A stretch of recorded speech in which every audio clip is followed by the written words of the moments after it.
generally, when I design a story, I have an idea where it might end, but I really don't know. Because it's like life, things happen. Warned you. Get up. You're headed for the cubes. I'm curious if you could tell me a little bit about your relationship with stories, coming from childhood. I heard you say once that you liked the girls' comics more than the boys' comics because they had better characterization and things like that. As a kid, were you thinking about things like characterization in writing, or did you come to that later? No, I just read for enjoyment. I didn't read many comics as a kid. I got into them mainly when I had a paper round, 14, 15. I would read all the comics in the shop, and then I'd read people's comics as I walked round to deliver them, delivering these dog-eared comics through their letterboxes when I was finished. And so I read quite a wide sort of British comics, not American ones. When I lived in America, I didn't really get into comics because we couldn't afford them. Except they gave away occasionally these free Howdy Doody comics. I don't know if you saw them or you know about them. But they were sort of on cheap paper, and occasionally my brother would get a Batman or a Superman, and I would read those. But I didn't see many comics. It was only when I came to the UK that I started reading. And it's a totally different thing. They were mainly anthology comics with 3 or 4 page stories, a number of 8 or 9 of them in a comic, as opposed to a sort of 20, 24 page single story. So it sounds like you were the kind of formal introduction to comics was as a teenager then, living in the UK. So by that point, were you thinking a lot about writing? Like, would you read stories and would you be able to point out like why it was good or why it was bad, why it resonated with you or why it didn't? No, I wouldn't actually. I didn't. I still don't think that deeply about them. I'm 76 now. No, I just if I enjoyed them, I enjoyed them. It's like the novels I read. I read quite a wide selection. I just if it was a good story, I liked them, and if it wasn't, well, I didn't really have much discrimination at a young age, but I liked a good story. I didn't examine why I liked it. Just there were ones I liked and ones I didn't, and that's why when I started reading my sister's girls' comics, I enjoyed them more. I guess I didn't ask myself why, but it was because of the greater emotional depth that you usually found in girls' comic stories. You know, something I've been thinking about, having listened to and seen some of your interviews, you're very quick to mention that perhaps even more so than Dredd, one of your favorite characters of yours is Johnny Alpha, and having read, not a tremendous deal of Strontium Dogs, but just a little bit in preparation for this, one of the things I really picked up on was, as compared to Dredd, someone who is very very strong, very driven, very, this is my life and I'm here to implement the law, this kind of thing. Johnny Alpha is a lot more like, hey man, I need a job and this is what I have. Do you think that kind of difference in motive makes Johnny Alpha a little bit more relatable to you than Dredd? I think so. He was more of a real person. He's also a damaged person, which most of us are, aren't we? When I think about, Dredd, for example, and there are many unique elements to that story, that character, that world, but I think, just going back and reading some of the early stuff in preparation for this, it moved so quickly. You have the robot war pretty darn fast, and then suddenly you're on the moon, and then it's cursed Earth, and the day the law died. You're moving really, really fast. And one of the things I've been wondering about, how important do you think it is to create a world that you as the creator, as the writer, are curious about? It feels like there was this element of it of, you and your collaborators being like, oh, yeah, I wonder what's going up on the moon or in cursed Earth. Let's go up there and see. Was that an important element of it, do you think? Well, I think it's because with the anthology format and the shorter stories, you tend to go through ideas a lot more quickly. So you need a lot more of them. And each, generally there were a lot of single episode stories back then. So you just look for a new location, a new idea, a new aspect of Dredd's life or Dredd's city. So it just goes through ideas much more quickly. Whereas, like you take for instance, a Batman arc might have half a year on one story. So it's really the faster pace, the greater need for fresh ideas in the anthology format that drives it. Plus, one of the great things about Dredd is the fact that the city provides so much ammunition for story. It's not just Dredd; it's the city and the whole crazy world that he inhabits. I guess on that point of of the city, one of the things I've heard you mention is that you always wanted Mega City 1 to be a character, and there are many elements of Mega City 1 that I think are so interesting, so unique, and one of them I wanted to circle in on specifically with the Mega Blocks, for example. This sounds like a silly question, but I have a degree in urban planning, and when we were going to school for that, we would discuss the world of Mega City 1, and the especially I would, because I was reading the comics at that time. But when you were writing them, were you thinking at all about like brutalist architecture and all these things that people ascribe to the Mega Blocks into Mega City 1 now, or did you kind of just go with what was interesting to you at the time? I didn't think too much about the architecture, except that I imagined that within a block it was almost a complete city in itself. So you had every facility you might ever need inside a block, and a lot of people never left them. But I left a lot of the conception to the artists. I worked with so many very imaginative artists that I was quite happy just to write a bare bones story and let them fill in the detail and let them use their own imagination. I never like to hold an artist back because a lot of them have a lot more imagination than I do, so give them free rein. When you have these different people you're working with, maybe you're doing one story with Carlos over here and then one with someone else over there, the next prog. How do you determine what kind of stories to give to an artist? Do you talk with them and hear what's interesting to them? Do you think, oh, this person's really good at drawing, landscape, so this story is a little Mega City 1 focus, so we'll have them do that one? I mean, I guess it's kind of a broad question, but how do you go about developing that understanding of, how you're going to get the best out of an artist? Well, initially, for the first few years, actually, I never knew what artist was going to get the story. So I would write the story and send it in, and the editor would just give it out to whoever was available. So I didn't actually write artist-specific stories until, well, Carlos, I suppose, Carlos Esquerra was the first one that I specifically wrote for. And the main thing about Carlos was, well, he could draw anything, but his character creation was amazing. So if I had a new character that I wanted something special on, I would always like to go to Carlos with it. Then again, Cam Kennedy had a certain noir aspect to his art, and a strong element of humor. So we would write stories like The Art of Kenny Who for Cam, or Midnight Surfer, things that he would handle quite well. A lot of these I wrote with Alan Grant as well. So there were certain artists that I would write specifically for.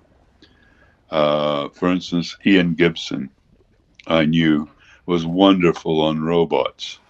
So if I had a robot story, I wanted, engaging, odd robots, I would always tend to try and get Ian on the art for it. But in many cases, for instance, some of the Dredd epics, it was hard to judge who was going to be on it because no artist could handle 6 pages a week except perhaps Carlos. So you always knew that it was going to be turnabout. An artist would do 2 episodes, it wouldn't be available, and it would go to another artist the next 2 episodes. So it was not always possible to know who was going to be on it. You mentioned the epics, and I've heard you talk before that when you were writing a short story, you would have a checklist of, hey, this story needs to have Dredd as a villain. We're gonna have a sci-fi element in here, and we're gonna make sure Mega City 1 comes off as its own character.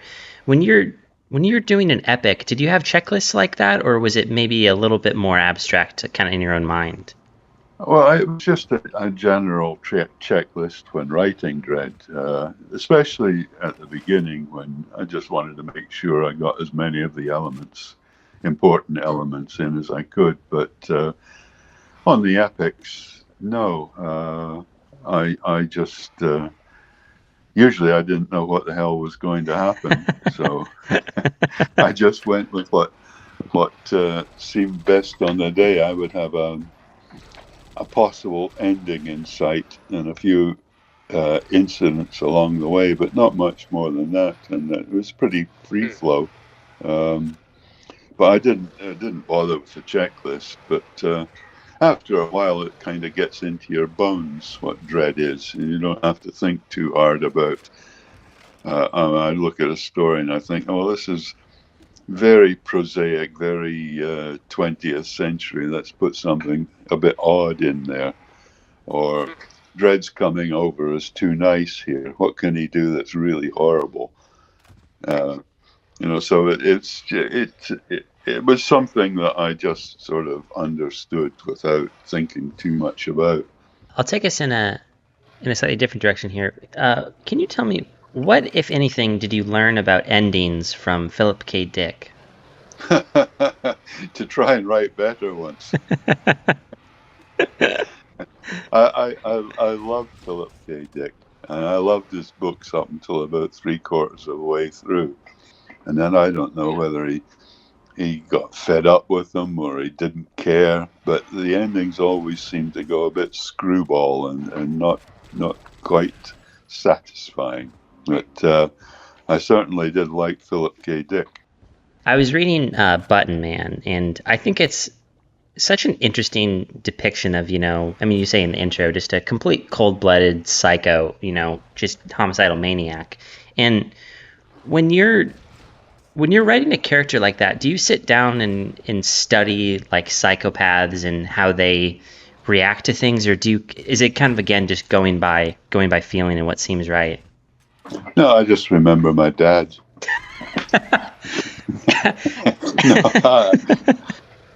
No, it was a very unusual story for me that I suppose in fiction I've come across a lot of psychopathic characters, but it was a story I wrote that had almost no humor in it, which is unusual for me because if I can't throw in a few jokes, I usually get bored. But there was something very interesting about Harry's coldness and his cold-bloodedness, and it just once I started, it just carried me along in sort of Harry persona.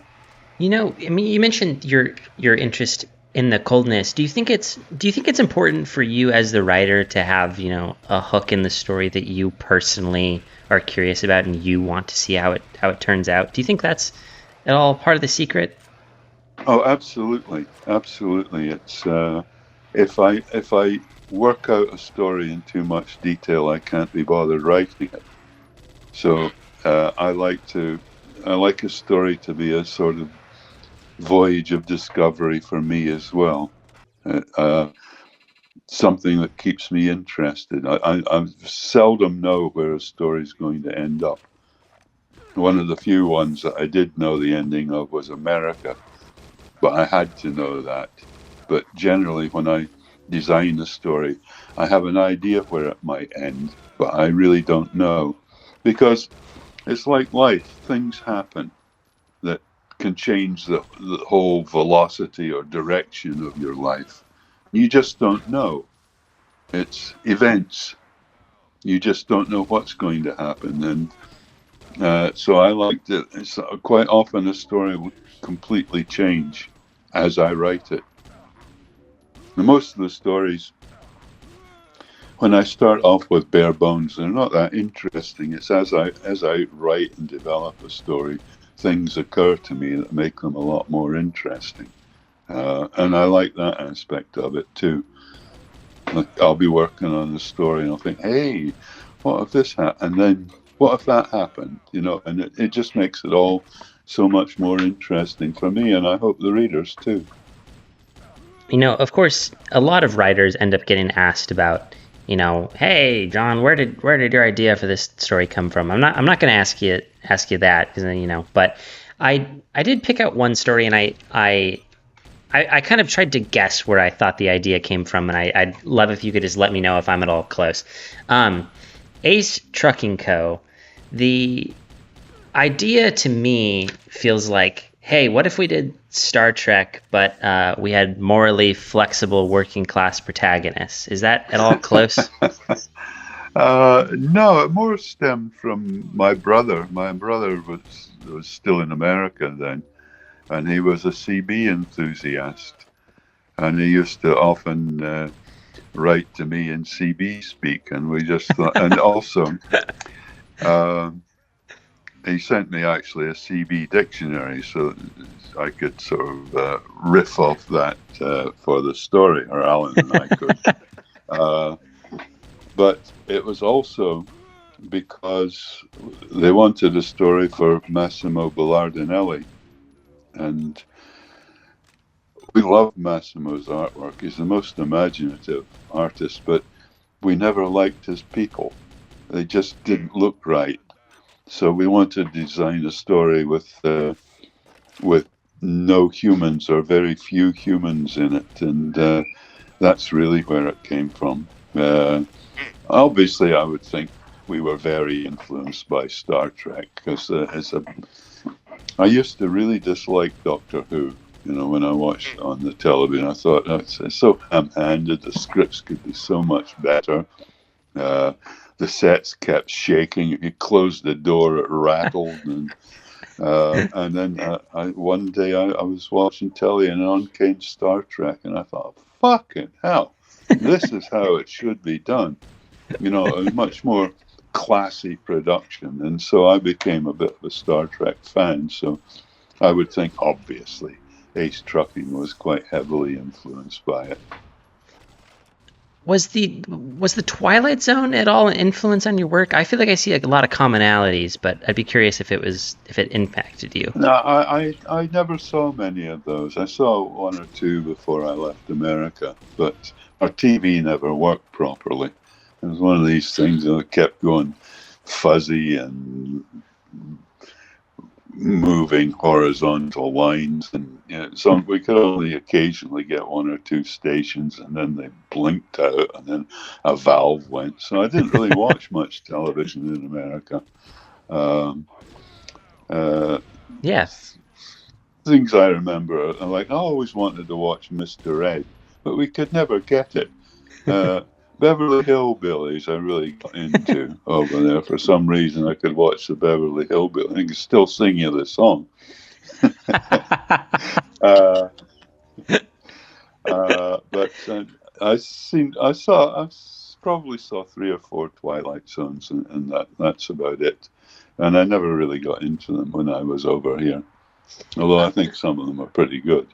You know, I heard you say once that some of your favorite writing came from the 90s, and one of the things I'm really curious about that time in particular, do you think part of why some of your best work came out then is because comics kind of caught up to you a little bit? And I'll give you an example, like something like The Crow, you know, that original book. To me, it seems impossible that story would have existed, you know, even 10, 15 years earlier when you were starting off. Do you think comics kind of caught up to John Wagner a little bit and gave you more room to be yourself? Well, I think so, but then I kind of caught up to comics, what other people were doing. I remember reading a comic that really influenced me a lot was Batman Year One, which I still think is one of the best comics I've ever read, if not the best. And I read that and I thought, Christ, there's a whole lot more comics could be than even I had thought. And things like that influenced me a lot. But yeah, and also the DC Vertigo line was doing really new things and good things. And it's sort of, I can't stand superheroes, and American comics were dominated by superheroes. And then a lot of the Brits started going over and working for America, and a lot of American creators were able to do different things when lines like Vertigo came out, and it sort of opened up the whole genre, and it opened up the possibilities. So I don't think comics caught up with me quite so much as I caught up with what a lot of people were doing in comics and realized there was so much more that could be done. I mentioned the Crow, and I know you did a couple stories in that world, but I'm curious, was that story an influence on you at all? I mean, when I look at something like A History of Violence, for example, I feel like I see a lot of similarities in tone, maybe. Yeah, well, I liked the original Crow story, but when I wrote it, it was pretty much work for hire, and the parameters of the stories were set down for me in a way that I don't really like. It wasn't. I never regard them as my stories so much as I was just doing what I was asked. Uh, but I did like the initial Crow story, and I imagine it did have quite a lot of influence on me. It was a a very personal thing, a very traumatic kind of story, and uh, yeah, there were probably elements of that carried on into A History of Violence. I heard you mention that when you started doing war comics, you wanted it to be a bit more real, a bit more of a picture of what war actually looks like. When you were reading war comics, when you were a little bit younger, perhaps you weren't exposed to them. Did you think that they were sanitized, or what at what point in your life did you decide that you want to be, a little more gritty with these kind of stories? Well, yeah, I thought not so much that there are two sort of major comic companies, or were, in Britain, DC Thompson's in Dundee, and IPC at the time. Uh, Thompson's had a line of miniature war comics called Commando. I don't know if you've seen those, but they were much more real. Whereas, although IPC had a similar thing called War Picture Library, the war stories in their comics were fantastical, uh, unbelievable, ridiculous usually, and they didn't portray war in a realistic way. And well, I'm a bit of a cliche, but war is hell, and I really wanted to show some of that. I mean, war. That's the last thing I ever want to be, is involved in a war, like we seem to be getting into with America at the moment. Yeah. Yeah. So yeah, it was important to me and Pat Mills when we were working on Battle Picture Weekly to portray war in a realistic, gritty way. We felt that the kids wanted that too. The kids really didn't, as far as IPC comics went, the kids really didn't like these stories where, like the one I always cite as Captain Hurricane, who was a British army captain who was a bit of a duffer until somebody got him really annoyed. And then he would, every week, he would throw this raging fury, and he would like bite machine guns in half and tie tank barrels in knots, and it was just ridiculous. And so we wanted to be an antidote to that. And sometimes for the management at the time, we got a wee bit too close to the bone, and they weren't that happy about it. It's like when we were trying to free gift the first issue of Battle Picture Weekly when it came out, and we did stickers, war stickers, and one of the stickers we wanted to give away was SS Flash, and the IPC lawyer hit the roof. He says, "You're not going to do that. We fought a war with these people," and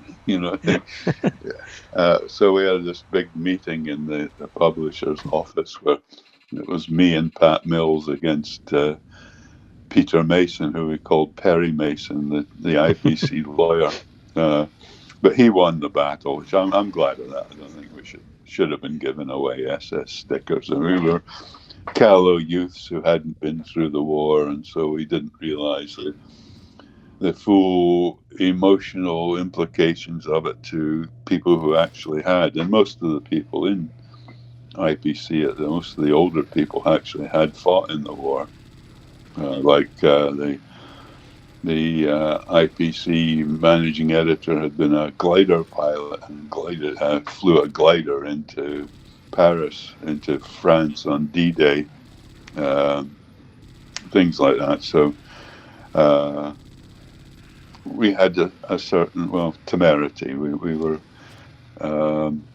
bad guys, really, to do the stuff, some of the stuff we did. But we just wanted war to come over as more real. And I think we wrapped kids. The tendency was to wrap kids in you. If you read a Grimm's fairy tale, you read how violent kids like things and appreciate things. So, circling back to Dredd for a moment, one of the interesting things about that character, as opposed to, another character you've worked on, the Punisher, maybe a little bit less extensively, of course, but with someone like the Punisher, there are police officers in America who have decals of the Punisher logo and all this crazy stuff. But do you ever wonder why it is that people don't have that same relationship with Dredd? That it seems like almost every reader of Dredd kind of gets that this is satire, this is the bad guy, and I think the Punisher's probably has the same intention, but it seems like people feel a lot differently about that character. Do you ever wonder why that is? Well, I don't think he's that so well known in America, but Elon Musk seems to have a thing about him. He's used him in fear, but doesn't really understand what Dredd's really about. He seems to think that's the way things should go. I think the Punisher is better known in America, and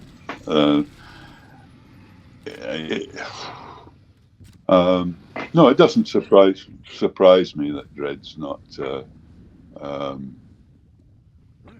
an icon for American police. Although the way they're acting, Jesus Christ, the ICE at the moment, it's just off the scale.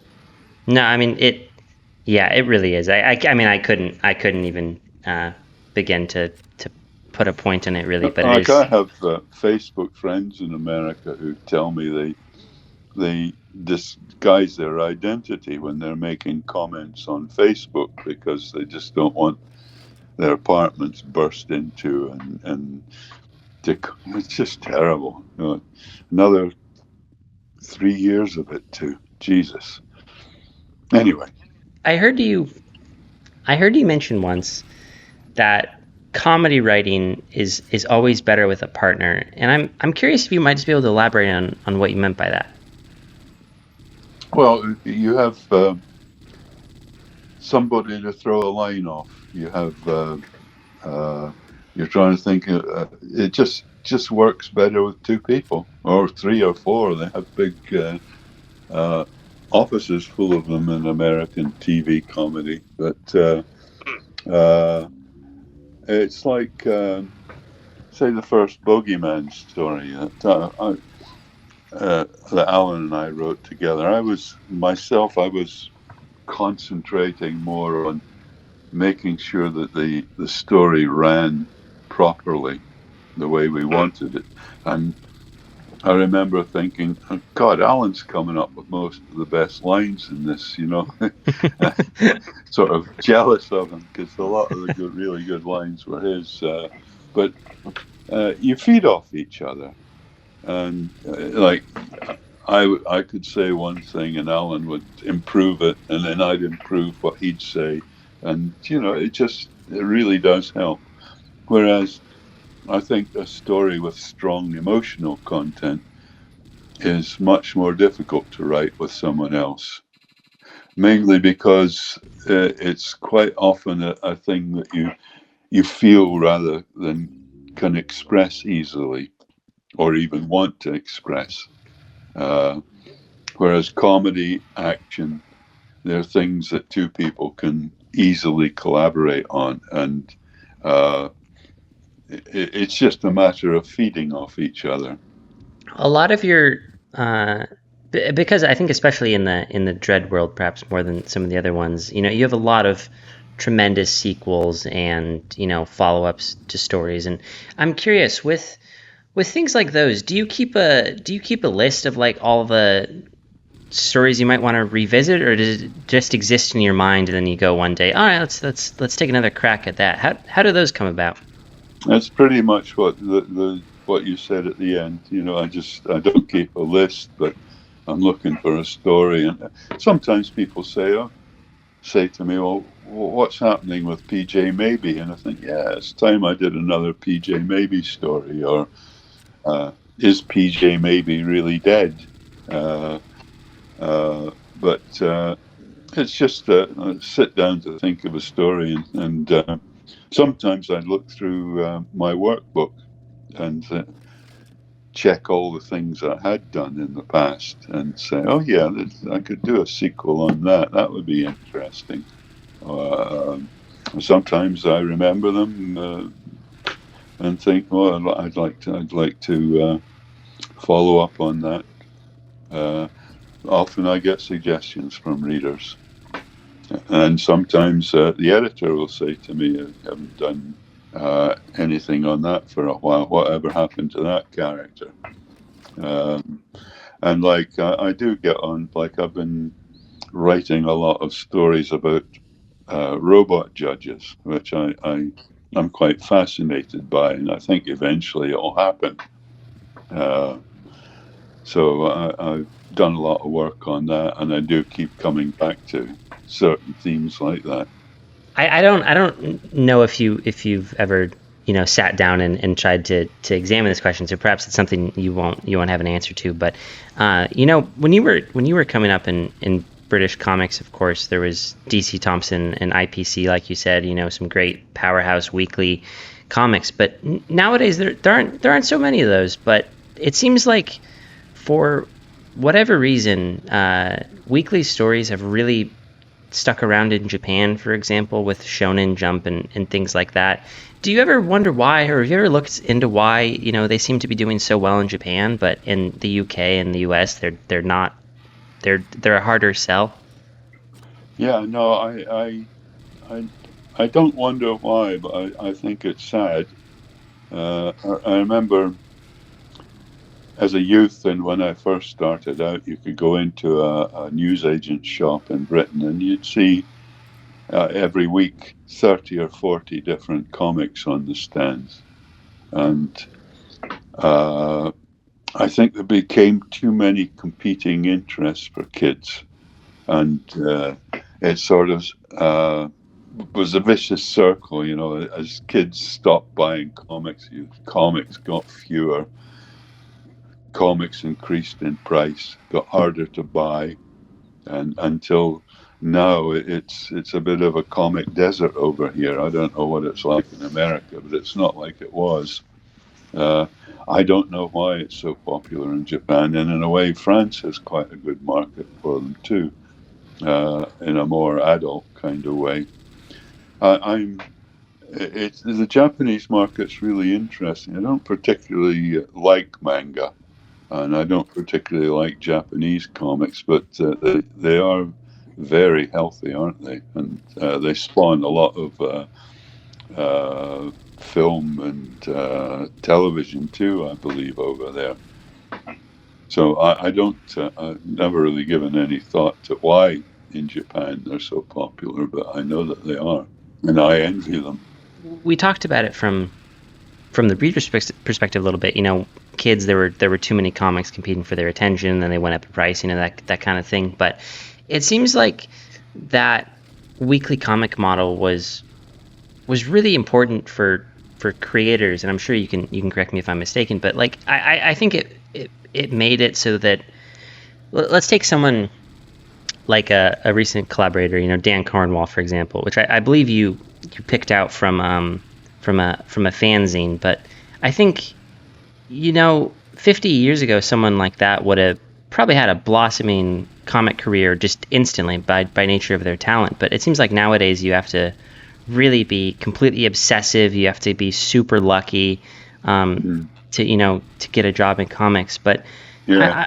I'm wondering if you could tell me what was the importance of having that lower barrier to entry for writers such as yourself.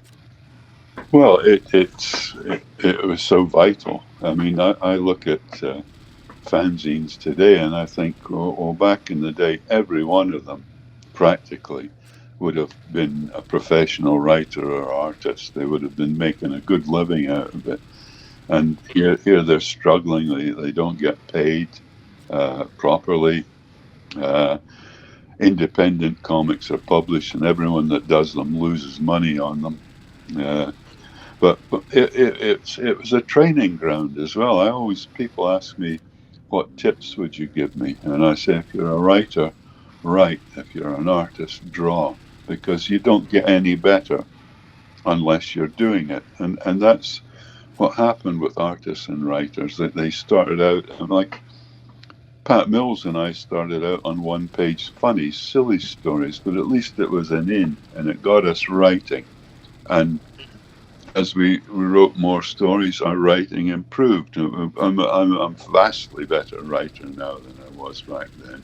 And people had the opportunity to learn, to improve. A short story, especially in the British format, is a lot easier to think about, to encompass in your mind, than a great long, 12-part Alan Moore type comic. It's a one-page funny. Even someone of as little brain as me could figure that out in my head, and so they were really useful for learning. Earn as you learn. And I'm sure everyone that started out, very few people are the finished article when they begin, so that they're such a great training ground. And it's sad that it doesn't exist anymore. Sad that so many talent. I mean, look at Dan Cornwell.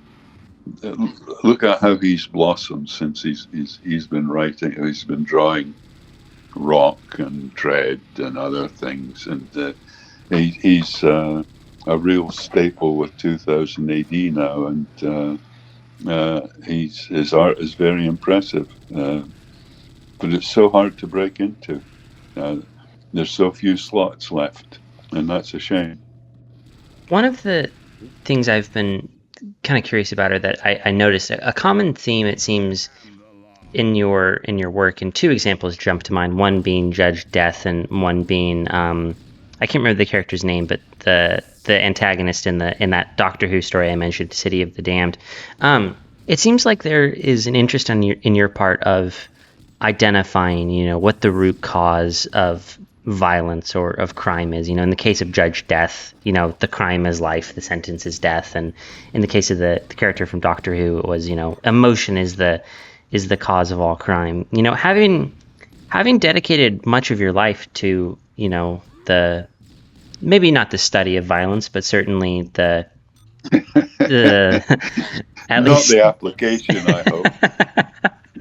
certainly not. But at least these things are kicking around in your mind. I think it's fair to say. But have you come to an answer on what the root cause of violence is? Is there an answer to that? Gosh, I think it's being human. We seem to be an awfully violent species. Not all of us. It's down to a lot of it is avarice, greed. I think the American president is such a good example of that at the moment. Mind you, he seems to be stopping so many wars. But no, I just think it's the human condition.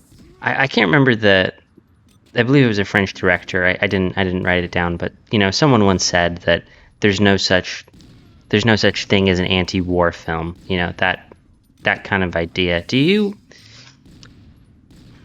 Is there a limit to how well fiction can examine or portray violence? No, I don't think so. I don't think there's any limit to fiction. I'll put it a different way. Do you think there is such a thing, as an anti-war story? Do you think it's possible to make a story so impactful that nobody comes away thinking, "Oh gosh, I want to go do that"?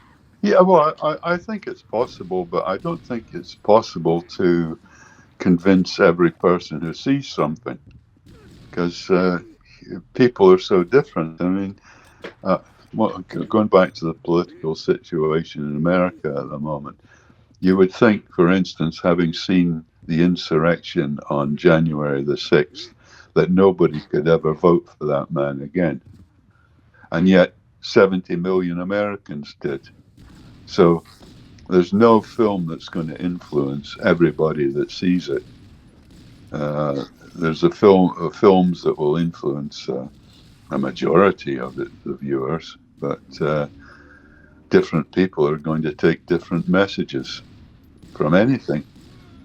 The one I saw recently was Nuremberg, which was, and I really enjoyed that, an excellent film, and the scenes from the concentration camps that they used in it were just terrific. But I imagine some people came away from that thinking, "Oh yeah, we could do with some more concentration camps in America. How about putting one up in Florida?" Or that sort of thing. So no, you're never going to influence everyone. People are so different. That's why I say that violence is part of the human condition. We're a bad bunch.